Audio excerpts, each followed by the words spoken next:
7 de junio de 1880, 5 de la mañana con 30 minutos, Arica, Perú. El coronel Francisco Bolognesi Cervantes sostiene en su espíritu una verdad que desafía las leyes de la supervivencia y la lógica de los hombres. Se encuentra de pie en el puesto de mando del Morro, una fortaleza natural convertida en altar de sacrificio, mientras el cielo del amanecer se tiñe de un pálido color violeta, prometiendo no lluvia, sino fuego. Adentro, en la caseta de madera que funge como cuartel general, el aire es denso, casi irrespirable. Huele a pólvora fría, a café amargo, a sudor de vigilia y a ese aroma inconfundible, metálico y sagrado, del deber. Bolognesi tiene 63 años. Sus hombres, muchos de ellos jóvenes que apenas han dejado de ser niños, lo llaman el abuelo, el tata. Es el patriarca de este pequeño ejército de espectros. Un hombre que ha servido a la patria desde su juventud, que ha visto nacer y morir repúblicas, un veterano de 1000 batallas políticas y militares. Es un oficial de la vieja escuela, forjado en el honor, disciplinado hasta la mala, y leal a su bandera hasta el último aliento. Pero la realidad que lo cerca, transmitida 2 días antes por la voz del parlamentario chileno Juan de la Cruz Salvo, es una sentencia ineludible. Mi coronel, había dicho el mensajero con una estudiada mezcla de respeto y amenaza, el general en jefe del ejército de Chile, para evitar un derramamiento de sangre inútil, me encarga intimarle la rendición de esta plaza. Bolognesi mira el mapa desplegado sobre una mesa rústica. La realidad sobre el papel arrugado es un epitafio escrito con la tinta de la geopolítica y el acero industrial. Él comanda la guarnición de Arica, una fuerza que en los partes oficiales suena valiente, pero que en la práctica es un puñado de mártires, apenas 1900 hombres, restos de batallones diezmados, defendiendo una plaza sin esperanza. Pero la realidad táctica del cerco de Arica es mucho peor. Están atrapados en un promontorio rocoso, una península de honor en un océano de hostilidad. Por tierra, más de 5300 soldados chilenos de las divisiones de Lagos y Amunátegui, armados con fusiles con Blaine y Gras de última generación. Por mar, la escuadra chilena, con sus blindados Cochrane y Huáscar, el mismo Huáscar que una vez fuera el orgullo del Perú, ahora apunta sus cañones contra sus propios hermanos. Al este, los cerros del desierto son nidos de artillería. Las temibles piezas Krupp, de fabricación alemana, brillan bajo el sol naciente. Bolognesi hace el cálculo mental y el resultado es la gloria o la muerte. Tiene 1900 hombres, un puñado de cañones antiguos y minas de dudosa efectividad para defender un perímetro de casi 8 kilómetros. Si se rinde, salva la vida de sus hombres, pero entrega el honor del Perú, el último puerto del sur. Si resiste, condena a sus soldados a una masacre segura, pero inscribe sus nombres en la eternidad. Bolognesi recuerda la escena de 2 días antes, cuando reunió a sus jefes. Juan Guillermo Mor, el marino que prefirió hundir su fragata a entregarla. Alfonso Ugarte, el joven millonario que abandonó una vida de lujos en Europa para morir por su patria. Roque Sáenz Peña, el voluntario argentino que vino a pelear por una causa que sentía justa. Ante ellos, repitió la intimación chilena. Y el consejo de guerra fue unánime, un solo corazón, una sola voz. Fue entonces cuando, de pie, con la dignidad de un inca de piedra, pronunció ante el parlamentario enemigo las palabras que resonarían por siempre en el alma del Perú: tengo deberes sagrados que cumplir, y los cumpliré hasta quemar el último cartucho. La decisión está tomada. No habrá retirada. Habrá un holocausto. El 6 de junio, bajo el cielo desértico, Arica es una tumba a la espera de sus muertos. Esta era la realidad del ejército peruano en 1880, despojado de su antiguo esplendor virreinal. Junto a los valientes defensores del Morro, que vestían uniformes de drill desgastados y empuñaban viejos fusiles Chasepoto Peabody Martini, había una infraestructura logística inexistente. El Perú estaba quebrado, dividido, desangrado. El pánico, sin embargo, no existía. En su lugar, había una calma solemne, una resignación trágica. Los hombres de los batallones artesanos de Tacna e Iquique estaban exhaustos, con el salitre del mar y el polvo del desierto pegados a la piel. Pasaban las horas con los ojos clavados en las líneas chilenas, esperando el inicio del fin. Cada vez que una columna de polvo se levantaba en el horizonte, toda la guarnición se ponía en alerta. Miles de hombres aferrándose a sus fusiles en las trincheras excavadas en la roca. El coronel Justo Arias y Aragués, un veterano de corazón indomable, recorría las defensas del fuerte este, gritando órdenes, tratando de infundir ánimos a sus hombres, intentando mantener la sangre fluyendo por las venas de la plaza sitiada. Firmes, muchachos. Gritaba con la desesperación de quien ve la parca acercarse. Si vacilamos, morimos sin honor. La tensión era física, se podía oler. Lana de bayeta húmeda, el olor acre del aceite de las armas y el salitre del Pacífico. Estaban esperando el bombardeo naval, estaban esperando el silbido agudo de los proyectiles Krupp. Pero a pocos kilómetros de distancia, dentro del puesto de mando de artillería del ejército chileno, no había polvo, no había arengas desesperadas, solo existía el trabajo silencioso y metódico del cálculo. Este era el rostro frío de la guerra moderna. La artillería chilena no era un arte, ni una cuestión de honor. Era un proceso industrial. Dentro de una tienda de lona, filas de oficiales estaban sentados frente a mapas topográficos. No eran guerreros en el sentido homérico, eran los contadores de la destrucción. Vestían uniformes impecables y secos. Bebían café caliente. Usaban teodolitos alemanes y tablas de tiro. Mientras Bolognesi escribía una última carta a su esposa en un trozo de papel arrugado, un mayor de artillería chileno llamado José Velázquez Borges estaba trazando coordenadas con calma sobre una cuadrícula. Fuerte Ciudadela, objetivo prioritario, dice Velázquez a un ayudante. Concentración de defensas peruanas. No miraba a través de una ventana. No veía a los soldados peruanos ni olía su determinación. Solo veía números. Azimut, 2150 milésimas. Elevación, 280. Carga 4. El sistema chileno, asesorado por instructores prusianos, había resuelto el mayor problema de la artillería decimonónica, la precisión a larga distancia. En el ejército peruano, cada batería calculaba sus disparos con métodos anticuados. Era lento, era personal, dependía del talento y la vista del oficial. En el ejército chileno, el comando de artillería centralizaba todo. Un cerebro controlaba docenas de cañones. Trataban el campo de batalla como el plano de un ingeniero.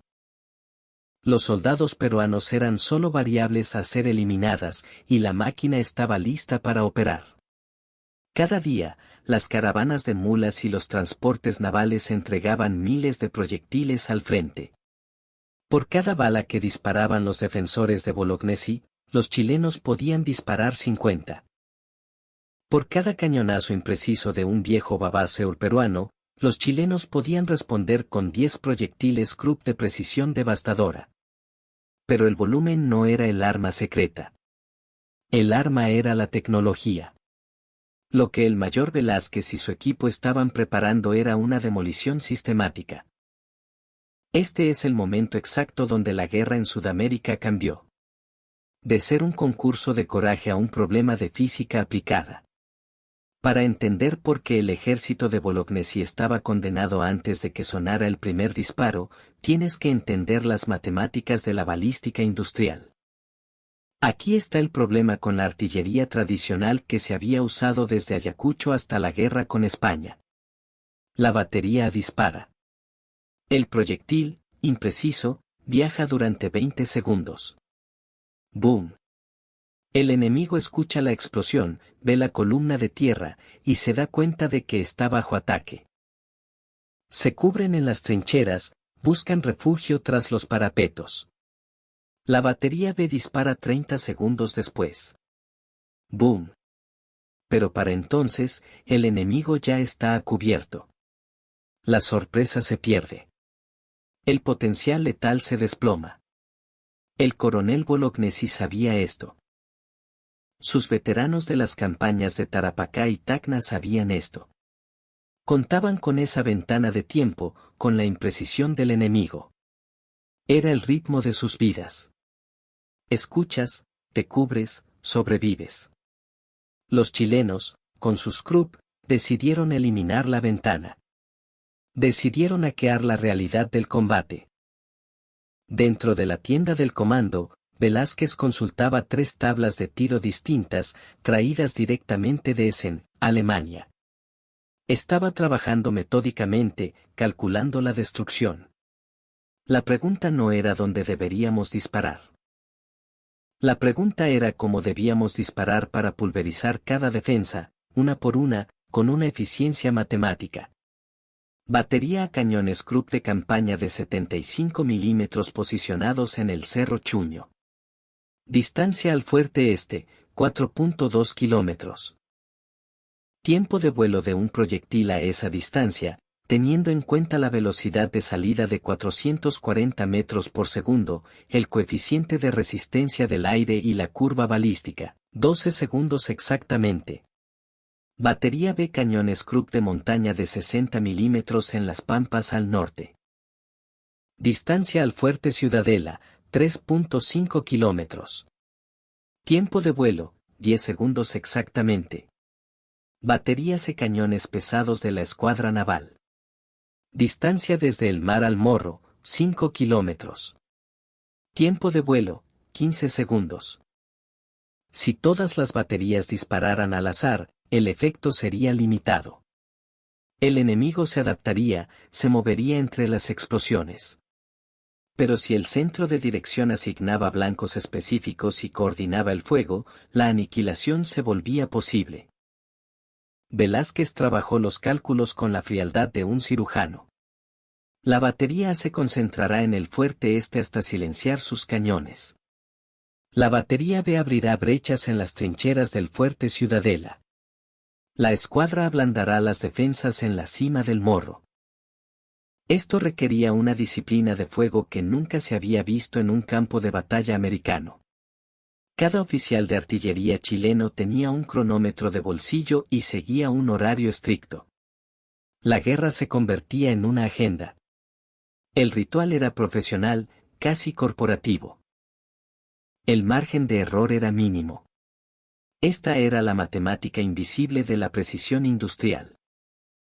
Mientras el coronel Bolognesi, atrapado en su roca, pensaba en términos de honor y del juicio de la historia, el comando de artillería chileno pensaba en términos de metros, segundos y porcentajes de destrucción. Dentro de la tienda, Velázquez no estaba solo. A su alrededor, oficiales subalternos con reglas de cálculo y teodolitos calculaban correcciones por el viento del desierto, la temperatura que afectaba la pólvora y el desgaste de los cañones. El cañón Krupp era un sistema de armas completo. Su proyectil de acero con espoleta de percusión era una obra de ingeniería letal. El comando tenía que decidir qué combinación de cañones y ángulos de tiro sería la más efectiva para desmantelar la voluntad de resistencia peruana. Era un rompecabezas tridimensional, no solo distancia, no solo tiempo, sino también la dimensión moral. Los proyectiles tenían que golpear no solo las murallas, sino también la psique de los defensores, creando una sensación de impotencia absoluta. Pero había algo más que Velázquez estaba calculando. No todavía. Estaba calculando la cadencia del bombardeo. Dónde disparar después de esta andanada, y la andanada después de esa. Porque el fuego artillero no era un acto único, era un proceso, un ritmo industrial diseñado para quebrar al enemigo. La idea era revolucionaria para la época. En lugar de un bombardeo continuo y predecible, usarían andanadas concentradas y precisas. Disparar sobre el fuerte este, destruir sus cañones, esperar, observar. Cambiar el fuego al fuerte Ciudadela, abrir una brecha, esperar, observar. El enemigo no podía descansar, no podía reparar las defensas, no podía predecir el siguiente golpe. Solo podían mirar las lomas del desierto y rezar. En una tienda contigua, un oficial de intendencia revisaba la línea de suministro de municiones. ¿Cuántos proyectiles podía sostener el ejército chileno? La logística, asegurada por su dominio del mar, era implacable. Se desembarcaban miles de toneladas de pertrechos cada semana. De eso, una porción significativa eran municiones de artillería. Decenas de miles de proyectiles Krupp estaban disponibles. Si la estrategia requería 1000 disparos por hora para ablandar las defensas, tenían munición para días. Estaba dentro de su capacidad de suministro. De sobra. Mientras Bolognesi ordenaba a sus hombres racionar las últimas balas, un oficial chileno actualizaba tranquilamente una hoja de cálculo logística. Proyectiles a mano, 40.000. Proyectiles en camino desde Valparaíso, 20.000. Proyectiles en producción en las fábricas de Europa, infinitos. El problema táctico de Bolognesi era humano. ¿Cómo infundo el coraje a mis hombres para que mueran por la patria? El problema estratégico de Velázquez era sistémico. ¿Cómo me aseguro de que no quede ni un solo cañón peruano operativo antes del asalto? Bolognesi estaba pensando a nivel de batallón, resistencia de compañía, supervivencia a nivel de pelotón. Velázquez pensaba a nivel de sistema, cadenas logísticas, vectores balísticos y tasas de bajas. Un hombre con el corazón manchado de amor patrio contra un hombre con un teodolito impecable. Ambos tratando de resolver el mismo problema, pero desde extremos opuestos de la historia. Y es justo aquí, en este momento de tensión máxima, donde la historia se detiene por un segundo. Deja tu like en el video y suscríbete al canal para honrar la memoria de nuestros héroes. Estamos rumbo a ser la comunidad de historia peruana más grande, y tú eres parte de este ejército de la memoria. Volvamos al morro. Bolognesi perdería, porque su problema era militarmente imposible. Tenía 1900 hombres en una fortaleza natural, sí, pero sin ninguna posibilidad de auxilio y bajo el fuego de un enemigo industrial. Velázquez ganaría, porque su problema ya estaba resuelto antes de que el primer cañón disparara. Tenía docenas de cañones de acero, miles de proyectiles y un plan basado en la fría lógica de la ingeniería. Lo que Bolognesi no sabía era que esto ni siquiera era el comienzo. Esto era solo la artillería. Detrás de la artillería estaba la infantería profesional. Detrás de la infantería estaba la marina. Detrás de la marina estaba la economía chilena, financiada por el capital británico.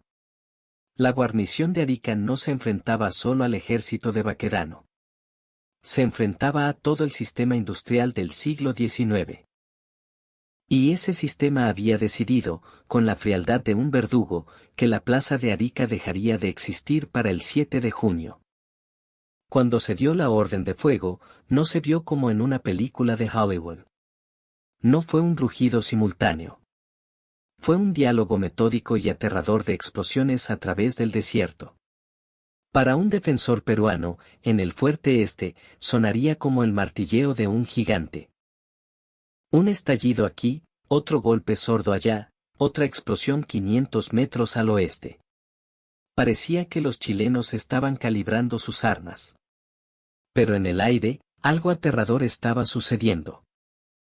Cientos de proyectiles de acero estriado, de entre 6 y 12 kilos cada uno, estaban siendo dirigidos con una precisión letal. Viajaban a velocidades supersónicas. Eran más rápidos que su propio sonido. De vuelta en la cima del morro, Francisco Bolognesi se ajustó su kepí. Estaba tranquilo, demasiado tranquilo. La noche anterior, la artillería chilena apenas había hostigado sus líneas. Vio a una columna de sus hombres reforzando un parapeto, compartiendo un poco de charqui. Estaban tensos, pero resueltos. No habían escuchado un cañadero.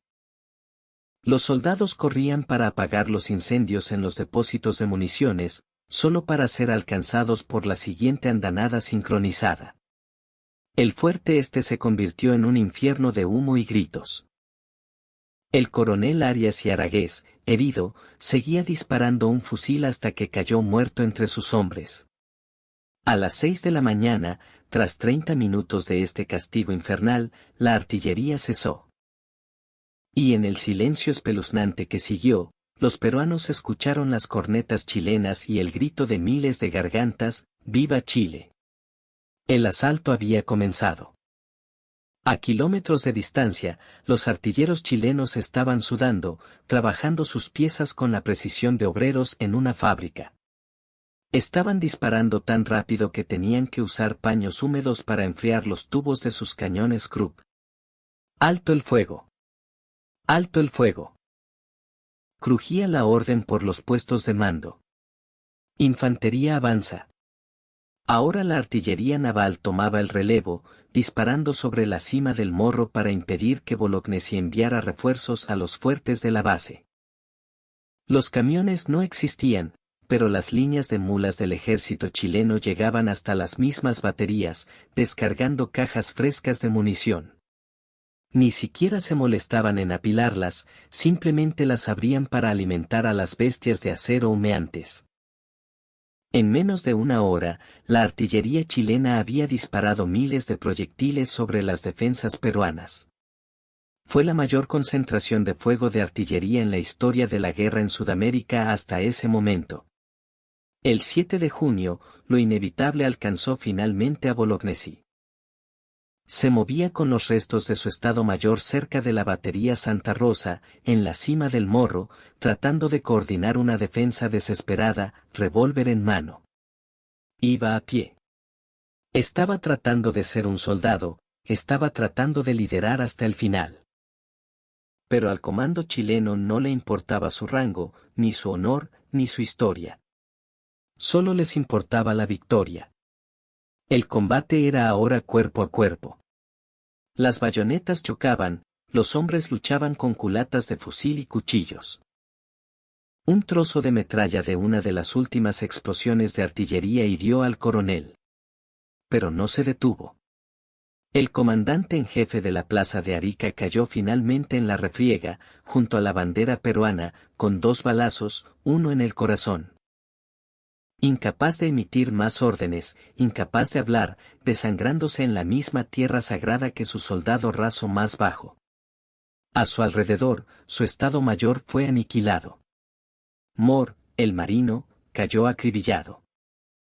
Ugarte, viendo la batalla perdida y la bandera a punto de ser capturada, espoleó a su caballo y se lanzó al vacío desde la cima del morro, llevándose la sagrada bicolor a la eternidad del océano. Bolognesi, malherido en el suelo, fue rematado por un soldado chileno con un culatazo en el cráneo. Un fin brutal para un hombre de honor. Murió un héroe, dejando atrás un ejército de mártires. Para cuando el disparo se detuvo a las 8 de la mañana, la guarnición peruana había dejado de existir como fuerza de combate. Más de 900 hombres yacían muertos en las laderas y la cima del morro, destrozados por la artillería invisible y las bayonetas. 1000 más fueron tomados prisioneros, muchos de ellos heridos, marchando en columnas silenciosas hacia los campamentos chilenos con la mirada vacía de quien ha visto el apocalipsis. Pero la pérdida de vidas fue el verdadero veredicto de esa guerra industrial. Cientos de familias peruanas quedaron destrozadas. Una generación de sus mejores hombres fue cegada.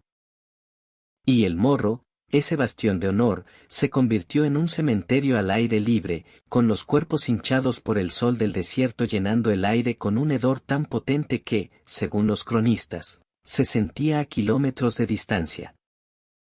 Cuando un corresponsal de guerra recorrió el campo de batalla 2 días después, quedó visiblemente conmocionado. En sus escritos dejó una frase que resume el horror de la guerra mejor que cualquier poema: era literalmente posible caminar sobre la cima del morro pisando nada más que carne muerta y en descomposición. La batalla de Arica no fue una batalla, fue una ejecución industrial. Fue el momento en que la guerra en nuestro continente dejó de ser un duelo de coraje y se convirtió en una gestión de la muerte. Francisco Bolognesi murió cumpliendo su promesa. El viejo tata del ejército no fue evacuado. No se rindió. Su cuerpo, recuperado días después, fue tratado con respeto por los oficiales chilenos, que reconocieron en él al soldado definitivo. Vivirá para siempre en la memoria de la nación, un faro de dignidad en la hora más oscura. Pero nunca escapó realmente del cerco de Arica, porque su espíritu se quedó allí, en la cima del morro, junto a sus hombres. En sus momentos finales, cuando el fragor de la batalla era ensordecedor, Segaramente entendió la lección que se le había grabado con fuego y acero ese día de junio. El ejército peruano había apostado todo al concepto del honor, a la voluntad superior, al soldado que podía cambiar el curso de la historia con pura audacia y sacrificio. Creían que el espíritu de lucha podía superar cualquier desventaja material. Creían que la guerra era un arte de la voluntad. Pero el 7 de junio de 1880, el ejército de Chile les demostró que estaban equivocados. No vencieron a Bolognesi con mejores tácticas de flanqueo. No lo vencieron con brillantez napoleónica. Lo vencieron con una regla de cálculo.